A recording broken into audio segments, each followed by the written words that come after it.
Ben, c'est un échec parce que, pour une raison très simple, c'est que les socialistes avaient une vision de la guerre, enfin du risque de guerre, que pour eux, la guerre serait le résultat du choc entre impérialismes. Et d'un certain point de vue, euh,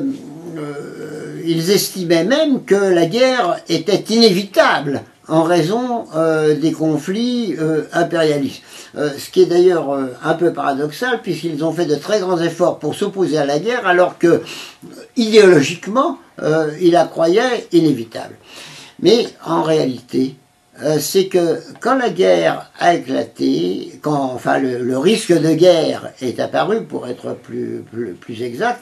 eh bien, il est évident que les socialistes n'ont pas retrouvé, comment dirais-je, l'explication idéologique de cette guerre. Si l'on met de côté Lénine, qui lui l'a vu tout de suite de cette façon,